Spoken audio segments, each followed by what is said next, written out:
Howdy folks, Mark Serbu, gun designer, gun nut. Hopefully you've seen these puppies already on Edwin's channel.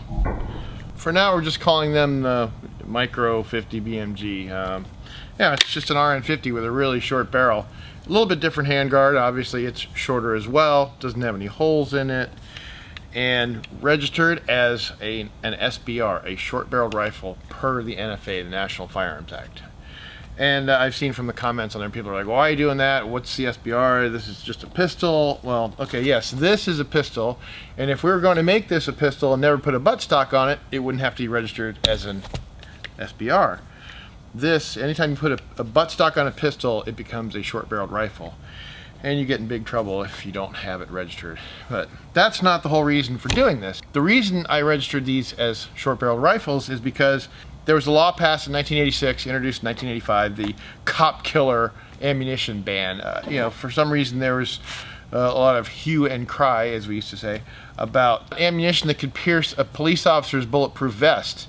And there were these new rounds that were advertised.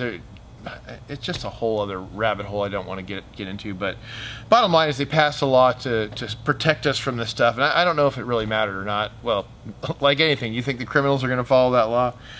But unfortunately, like with a lot of laws, there are unintended consequences. And in this case, the way the law is written, as you can see here, it basically says that any ammunition that can go in a handgun and meets these criteria, it's banned under this law. Bottom line is, if I made a 50 BMG pistol, ATF could come along and rule that now all 50 BMG ammo is illegal cop killer, armor piercing handgun ammunition, because now there's a 50 BMG handgun, and that's in every single 50 BMG round on the planet except for some of the solids, but those solids would meet the definition in that 1986 law. So pretty much every 50 BMG round would be banned, and that I would be a Lord God King a-hole for doing that. And anyway, it's the easy workaround for doing this for the SBR thing is you just add another, I think it's 2 3/4 inches onto this, not even 3 more inches.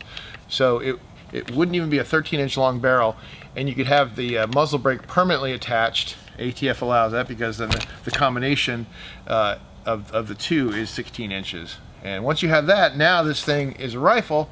So of course a rifle can have a buttstock, and a rifle you can also take the buttstock off. So I know the laws seem really stupid, and at the time when they banned or when they added short-barreled rifles to the National Firearms Act, it wasn't about, oh, you've got a pistol and you're going to stick a buttstock on there and making it more deadly. No, at the time these guys were taking big machine guns and stuff and chopping off the buttstock, like the famous Whippet shotgun that Clyde used from Bonnie and Clyde. Of course, it's a shotgun, and of course there are short-barreled shotgun rules, but that's the bottom line, is they're trying to kind of get some of these gangster guns under control, because as soon as they passed the law, the gangsters immediately started following the law, and then crime ended. So that's the awesome thing about those laws. When you look at a gun like this, in my mind, there are 3 different attitudes towards it. Now, the first attitude is, holy crap, look at those things. They're completely insane.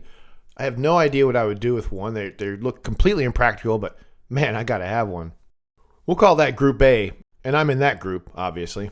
The second attitude is, holy crap, those things are insane and over the top, and I don't see myself ever buying one, but man, more power to them for putting another gun out there in the world. Bravo. We'll call that Group B. Now, Group C, I imagine sounding something like this. Oh, those barrels are so short. What's the point? You might as well just shoot a 9mm. Those are useless. I'm never going to get one of those. And here's my visual response to that.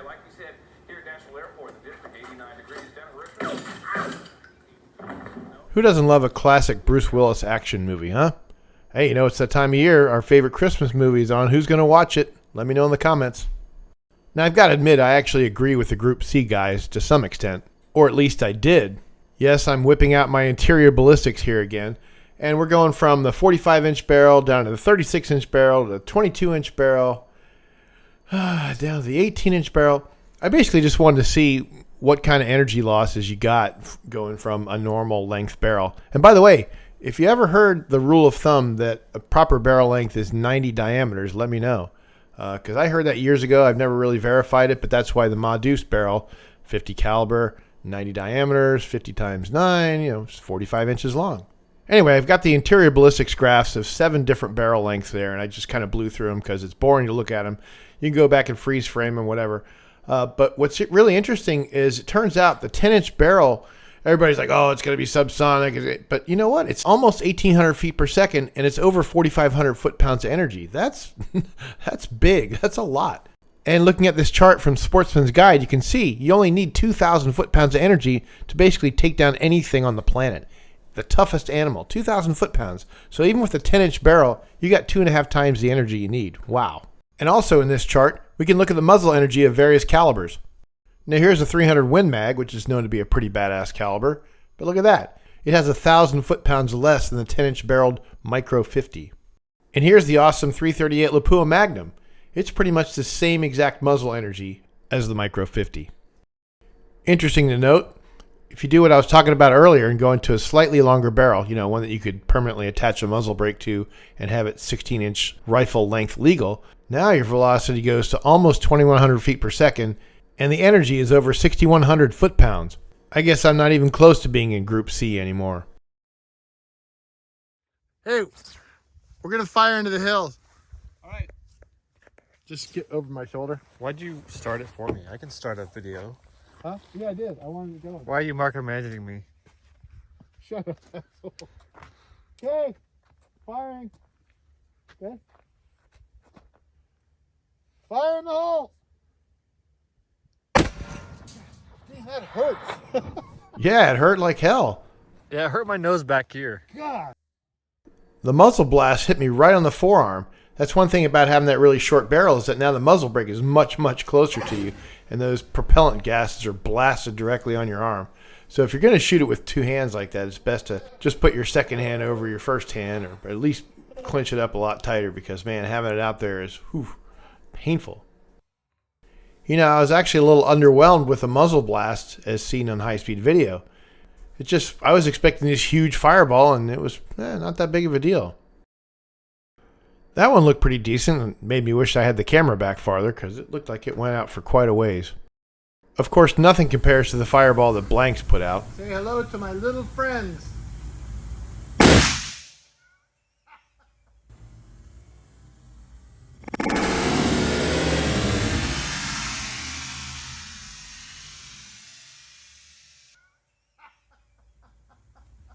Oh my God. The fire. Oh. Holy shit. I was not ready. So anyway, yeah, they're cool. They're, if you have this thing, even if you had the non-NFA version with the 2.75 inch longer barrel and permanently attached muzzle brake, and you put a little side folder in there, that thing would be a nice backpack gun. Of course, what are you gonna do? Shoot a bear with one shot, and if you miss, just shoot yourself in the head with your backup pistol? I don't know. I don't think I like going after bear with a single shot. I don't care how powerful it is, because you can always miss. That would really suck. That's why I got 2 of them, right? Yeah, 2 of these puppies. But anyway, I'm gonna stop right there.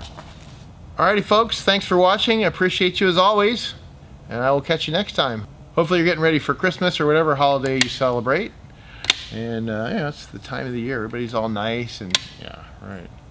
Mostly, people try to be nice. You try to be nice in the Christmas, Hanukkah, all those seasons. Are we even allowed to talk about that anymore? I don't know.